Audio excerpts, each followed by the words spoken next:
Hello, buongiorno, bonjour, buenos dias, hola. I am Alison Cornish, and as president of the Dante Society of America, it is my distinct honor and pleasure to welcome you all to our 2021 annual conference organized in collaboration with Harvard University. The title of this conference, the part in Italian, Tra liti e lontani, is from the second canto of Purgatorio, when Dante and his guide Virgil have clambered up out of the ground to find themselves in a previously unknown continent, an island mountain in the empty oceans of the southern hemisphere.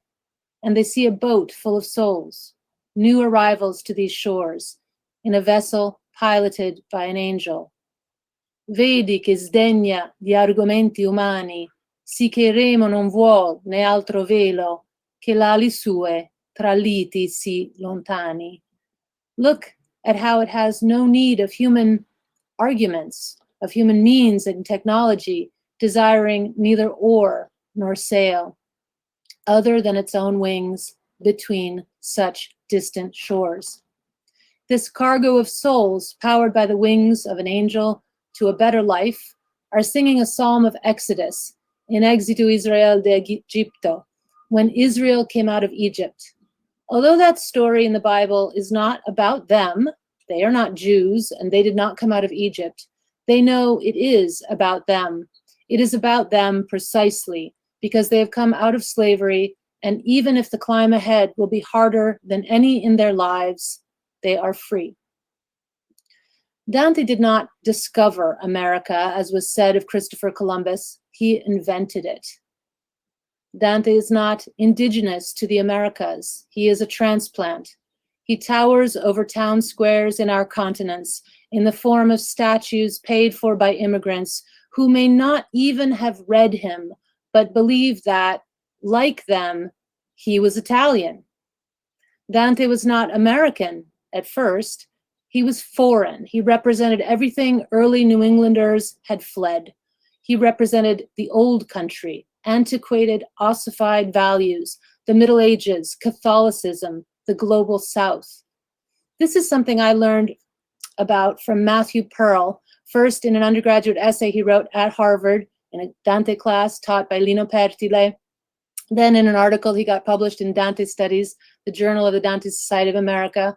Pearl went on to publish a novel, first of many, a murder mystery about the origins of our society in Cambridge, Massachusetts, in the precincts of Harvard, among a group of poets and intellectuals, the Dante Club.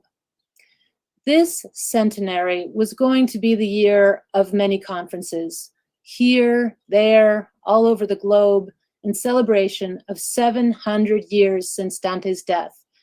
It became the year of endless Zoom, which meant that many more people attended Dante conferences than ever before, joining from distant shores and different time zones. Like Dante and his friend Casella, who disembarks from that boat, we are delighted to see each other, and we try to embrace, but can do so only virtually. Whatever Dante is, a book, a poem, a voice, a thinker, an interpreter, an antecedent, it is not just something you might take with you from the place that you came from. It is something you discover, even from very far away, from a distant shore. Tra liti si lontani. This is Dante in America. This is Dante for the Americas. So on this day, the Cinco de Mayo, an American festival, we are delighted to celebrate Dante in our own way, beginning with Alberto Mangal, who is both Canadian and Argentine, thus spanning our continents in his single identity, and a life member of the Dante Society of America. In the days ahead, we offer you panels and conversations on the reception of the poet in the Americas, in private, in public, and even behind bars, in words, but also in the visual arts and in music.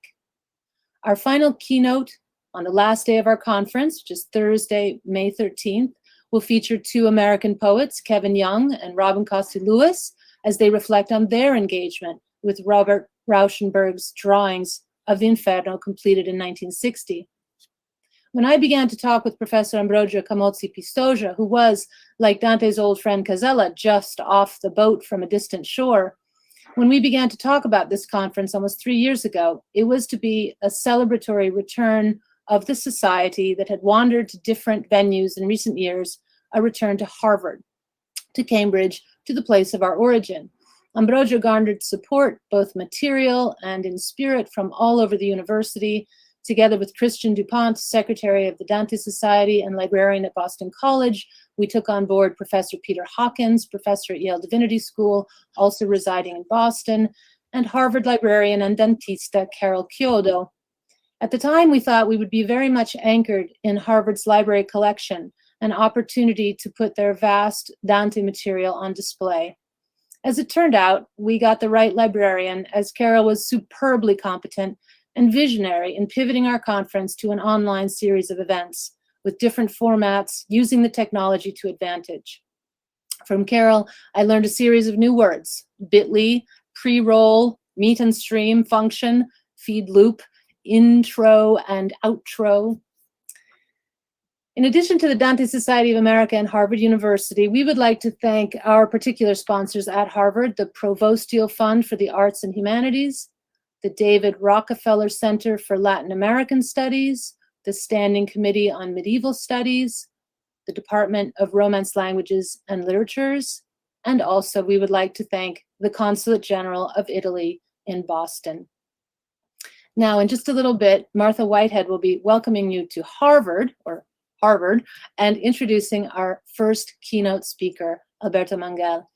I want to tell you before I pass things on that there will be a live Q&A, question and answer session with Alberto Mangal after his talk. Participants can click on the Q&A session to join it and ask questions in the chat. Martha Whitehead is Vice President for the Harvard Library and University Librarian, and Roy E. Larson, Librarian for the Faculty of Arts and Sciences at Harvard University. Thank you all for coming, and stay tuned.